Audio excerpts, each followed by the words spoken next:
बिस्मिल्लाहिर्रहमानिर्रहीम अस्सलाम वालेकुम डियर व्यूअर्स। आज का लेक्चर है वो कौन है। मेरे हिसाब में मेरे तमाम लेक्चर में सबसे बेस्ट ये लेक्चर है। आप सुनेंगे आपको बहुत अच्छा लगेगा, इसमें बहुत ज़्यादा इन्फॉर्मेशन है। देखिए कि ये जो कायनात है हमारी पूरी की पूरी, जो जो आपको तमाम प्लैनेट्स नज़र आ रहे हैं, स्टार्स नज़र आ रहे हैं, सब कुछ, ये ज़मीन आसमान वगैरह जो कुछ भी आपको सारा नज़र आ रहा है ना, एक्चुअली जब ये कुछ नहीं था तो जस्ट लाइक ब्लैक होल, छोटा सा एक नुक्ता था।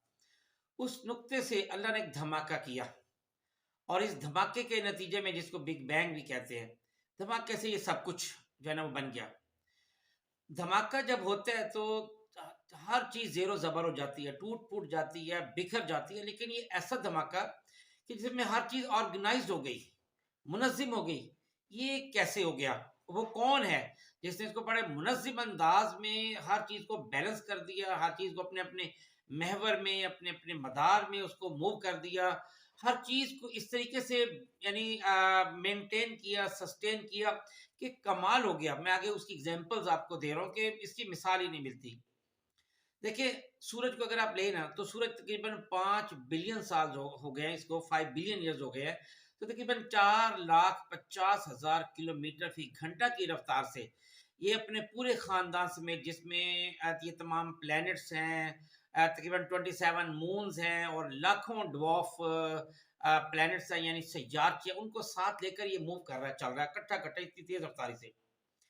अगर आप चांद को देख लें तो तकरीबन 3,84,400 किलोमीटर दूर से ये समंदर के खरबों टन पानी को रोज मद्दो जजर के जरिए ऐसे उछालता है। उस उछाल के नतीजे में जो ऑक्सीजन है और रोशनी है वो समंदर की तह तक जाती है, जिससे जो नीचे वाले जानदार हैं, जो मछलियां हैं, उन सबको ऑक्सीजन में मिलती है, उनको रोशनी में मिलती है, वो जिंदा रहती हैं। अगर ये जो फासला कम या ज्यादा हो जाए तो बड़ा नुकसान होगा। मसलन अगर ये कम हो जाए तो मद्दोजहर इतना ज्यादा पैदा होगा, समंदर का पानी की पूरी जमीन पर बिखर जाएगा और सैलाब आ जाएगा बहुत बड़ा, सब कुछ खत्म हो जाएगा। और अगर चांद दूर चला जाए तो लाजमी तौर पर ये जो मद्दोजहर इतना हिसाब से पैदा, और ये पैदा नहीं होगा तो समंदर की जो मछलियां हैं, खासतौर पर नीचे रहने वाली, वो मरना शुरू हो जाएगी। तो कौन है जिसने ये सारा इसको बैलेंस रखा हुआ है? समंदर के पानी को ले ले, खारा पानी है ना, यानी मुनासिब खारा है, ना मीठा ना बहुत ज्यादा कड़वा। अगर ये मीठा होता तो समुद्र में जितनी लाशें हैं, जो रोज इतनी लाशें वहां पे समुद्र में मछलियों की लेशें ले ले बनती हैं, तो ये इतनी बदबू फैल जाती अगर मीठा होता। और अगर ये ज्यादा खारा होता या ज्यादा नमकीन होता तो जस्ट लाइक डेड सी, यहाँ पे कोई मछली जिंदा ना रह सकती। जमीन अपने महवर पर 67.5 डिग्री झुकी हुई है, इससे मौसम बदलते हैं, सारा साल सब्जियां फल मिलते हैं। अगर ये जो महवर पर झुकी हुई है, जितना अगर ये कम या ज्यादा हो जाए तो सारे मौसम तितर बितर हो जाएंगे। हो सकता है सिर्फ सर्दियां रहे, हो सकता है सिर्फ गर्मी आ जाए, हो सकता है सिर्फ खजा हो जाए। जमीन की ग्रेविटी 9.8 है। अगर ये ज्यादा हो जाए, जैसे सूरज की है 274 है, जैसे जुपिटर की है 27.4 है, तो परिंदे ही नहीं उड़ सकेंगे।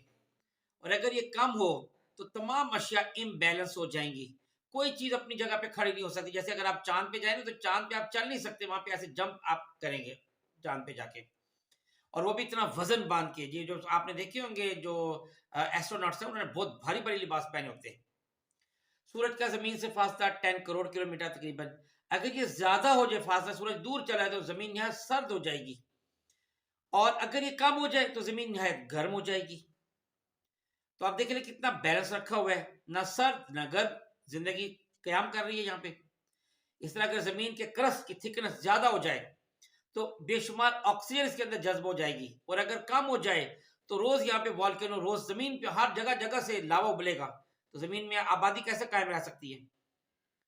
जमीन की एक्सिस तो कौन है जिसने इनको सबको बैलेंस रखा हुआ है? यही मेरा पॉइंट है कि कौन है इसको बैलेंस रखा हुआ है। जमीन की एक्सिस पर जो हरकत है, 365 डेज में जमीन अपनी पूरी हरकत पूरी करती है सूरज के गिर्द। अगर ये ज्यादा हो जाए, ठीक है, तो क्या होगा? दिन रात के टेम्परेचर में बहुत ज्यादा फर्क पड़ जाएगा। दिन इतने बड़े हो जाएंगे कि टेम्परेचर ही जमीन को, जमीन की आबादी को, इंसानों को जलाकर भस्म कर देगा। और अगर ये कम हो जाए तो रातें इतनी छोटी हो जाएंगी, तो रूटीन ही सारी तहस नहस हो जाएगी, नींद ही पूरी नहीं होगी, ना काम हो सकेगा। इस अगर चांद का जमीन से फासला कम हो जाए तो मद्दोजज़र पूरी जमीन को डबो देगा। अगर जमीन का मैग्नेटिक फील्ड ज्यादा ताकतवर हो जाए, जो अभी मुनासिब मिकदार में है, अच्छा अगर ये ज्यादा ताकतवर हो जाए तो आंधी और बारिशों की कसरत शुरू हो जाएगी जमीन पर। तो आप देख लें कैसे फसलें उगाएंगे, कैसे दुनिया के काम काज करेंगे। और अगर ये फासला, अगर ये मैग्नेटिक फील्ड अगर ज्यादा होने की वजह कम हो जाए, तो जो सितारों से आने वाली डिस्ट्रक्टिव रेज है वो यहाँ पे हर चीज को जलाना शुरू कर देंगी। फजा में जो ओजोन की लेयर है वो तकरीबन 50 किलोमीटर उसकी थिकनेस है। अगर ये ज्यादा हो जाए तो सूरज की जो रेज आ रही हैं तापकारी, वो जो वो जमीन पर मुनासिब मिकदार में पहुंच ही नहीं सकेंगी। और अगर ये कम हो जाए तो नतीजा कि इतनी तापकारी शुआएं आएंगी कि हर चीज जलाना शुरू कर देंगी। इसका गल्फ ऑफ अलास्का, उसमें देख रहे हैं मीठे और खारे पानी के दो समंदर चल रहे हैं। दोनों पहले के पानी की खसूसियत है कि हम आपस में मिल जाता है, लेकिन वहां नहीं मिल रहे। कौन है जिसने इनके दरमियान कोई पर्दा रख दिया? ऐसा कौन है? नौमौलूद जो बच्चे, उसको कौन समझाता है कि रो रो कर जो है ना वो अपनी भूख का बताने? कौन है जो मुर्गी के अंडे से चूजा, जिंदा चूजा निकालता है? ये बड़ी कमाल की बात है, अक्ल में समझ आने वाली चीज नहीं है। चिड़ियों को कौन सिखाता है कि एक छोटा सा दाना, राई का दाना ना, उसके कई टुकड़े करके उसके 7 बच्चे हैं ना, तो सातों के मुंह में छोटे छोटे करके डाली। इसकी ये खसूसियत किसने डाल दी? और हर एक को बराबर बराबर तकसीम करती है वो। मवेशियों को देख लो, घास खाते हैं, लेकिन उन्हीं के पेट से एक तरफ गोबर बन रहा है, एक तरफ दूध बन रहा है। इसको कौन बना रहा है? शहद की मक्खियों को किसने एक माहिर इंजीनियर की तरह शहद और मोम को अलग करने का फन सिखा दिया? उनका राडार सिस्टम कैसे है? हजारों मील दूर से वो आते, अपने घर का रास्ता अपने खुद ही ढूंढ लेते हैं, और वापस आके अपनी सहेलियों को, अपने फ्रेंड्स को, अपने साथियों को बताते हैं कि कितनी दूर तक जो है ना ये गुलाब का फूल मिलेगा, या गन्ना मिलेगा, या फला मिलेगा। और अपने कैसे उनको अपने सिर्फ परों की मूवमेंट से उनको समझा देती हैं, और वो वहां पे जाती हैं, वहां से जाके सारा चूस के फिर वापस आती हैं। मकड़े को देखें, अपने मुंह के लुआब से किस तरह ऐसा जाल बनाता है कि इंजीनियर हैरान रह जाते हैं। और ऐसा जाल उसको बनाता है कि जिसमें खुद नहीं फंसता, बाकी जानवर उसमें फंसते हैं। एक और कमाल की बात, ठंडे पानियों में रहने वाली मछलियां अपने अंडे अपने वतन से हजारों मील दूर जाकर गर्म पानी में देती हैं, और दे के वापस आ जाती हैं। बाद में उनके बच्चे पैदा होते हैं, और उनके बच्चे जवान होकर हजारों मील दूर का फासला तय करके, हजारों मील का फासला तय कर वापस अपनी माओ के पास पहुंच जाते हैं। उनको ये सबक किसने सिखाया? कौन है जो उनको ये सेंस दे रहा है?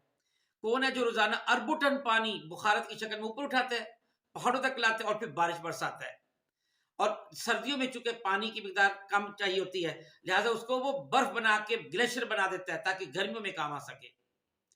हमारा पेंक्रियास जिसम में शुगर का लेवल बढ़ने नहीं देता, क्योंकि इससे ताकि इंसान को बीमारी ना हो। हमारे जो गुर्दे हैं वो हमारे खून से बेकार मादे निकाल कर उसका यूरिन बनाते हैं और जिस्म की सफाई करते हैं। कौन है जो उनको ये करने का हुनर सिखा रहा है?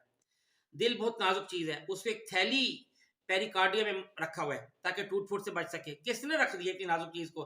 कैसे थैली बनाई? दिमाग बड़ी नाजुक चीज है, थोड़ी सी चोट लग से दिमाग खराब हो सकता है, खत्म हो सकता है इंसान। उसको खोपड़ी में रखा, मजबूत खोपड़ी में, ताकि टूट फूट से बच जाए। कानों में भूल भलियां किसने बना दी ताकि आवाज की तेज रफ्तार अंदर ना जा सके, इंसान डेफ ना हो। नाक के अंदर बाल किसने बना दिए ताकि गर्दो गुबार विंड पाइप में ना जाए। इंसान में खरबों सेल्स हैं, हर सेल मुकम्मल शोर रखता है। ये किसने पैदा की है? जीन्स में मुकम्मल प्लानिंग किसने रख दी जो खुद ब खुद चलती रहती है? कौन है जिसने मुंह में जुबान रख दी ताकि हम बोल सके? आंख में से हम कैसे देखते हैं? आंख के अंदर देखने वाली कोई चीज ही नहीं है। कान से कैसे सुनते हैं? नाक से कैसे सूंघते हैं? इनमें ना कोई सुनने की चीज है ना कोई सूंघने की चीज है। प्याज जब हम काटते हैं तो हमारी आंख में H2SO4 जाता है, और अल्लाह ताला ने उसके बदले में आंसू दे दिए। आंसू उसको पूरा H2SO4 को बाहर निकाल देते हैं ताकि हमारी आंखें खराब ना हो। कौन है ये सब कुछ कर रहा है?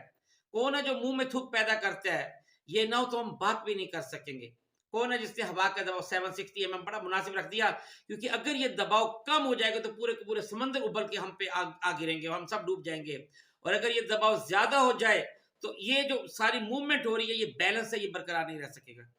किसने चीजों के अंदर फ्रिक्शन रख दी? हमने जो चीज पकड़ी हुई है, ये बुक्स यहाँ पे पड़ी हैं, टेबल यहाँ पे पड़ी है, सोफा पड़ा, हर चीज जो बैलेंस पड़ी है, ये सब फ्रिक्शन की वजह से। अगर फ्रिक्शन नहीं होगा तो हर चीज तो बाला हो जाएगी, कोई चीज अपनी जगह पे खड़ी नहीं हो सकती। हमारी ये जो आंखें हैं, ये अल्लाह ताला ने जिस्म के अंदर की तरफ कर दिया, खोपड़ी के अंदर की तरफ इसको कर दिया। क्यों? ताकि बड़ी नाजुक चीज है, कोई भी चीज लगेगी तो आंखों को नुकसान ना पहुंचा सके। कौन है जो परिंदों को हवा में थामता है? कौन है जो जहाजों को पानियों में चलाता है? वो कौन है? यानी आप ये देखें कि जमीन की गर्द, जमीन के अपने महवर के गिर्द गर्दिश तकरीबन 1000 मील फी घंटा है। अगर ये रफ्तार कम हो जाती, स्लो हो जाती, तो यकीन करें दिन इतने लंबे हो जाते कि सूरज की हीट सबको भून डालती, और रात इतनी सर्द हो जाती कि सब बर्फ बन जाती। समंदर अगर मजीद गहरा हो जाता ना, तो सारी ऑक्सीजन सर्फ हो जाती, कोई जानता जिंदा ना बचता। वो कौन है जिसने कान में ईयरवैक्स पैदा की, जो कान की सेहत के लिए बहुत मुफीद है? कौन है जिसने रंगारंग दुनिया बनाई? कौन है जिसने इसे रंगों से सजा दिया? कौन है जिसने दरख्तों से खूबसूरती बख्शी, गुलाब से ताजगी बख्शी, और सितारों से आसमान को मुजयन किया, और हर एक के लिए इंतहाई राहत के सामान पैदा किए? ऐसी जात, ऐसी हस्ती सिर्फ अल्लाह की है, सिर्फ अल्लाह रब्बुल आलमीन की। उम्मीद है ये आपको अच्छा लगा। अगर अच्छा लगे तो प्लीज इसको आगे जरूर शेयर कीजिएगा। शुक्रिया। अस्सलाम वालेकुम वरहमतुल्लाहि वबरकातुहू।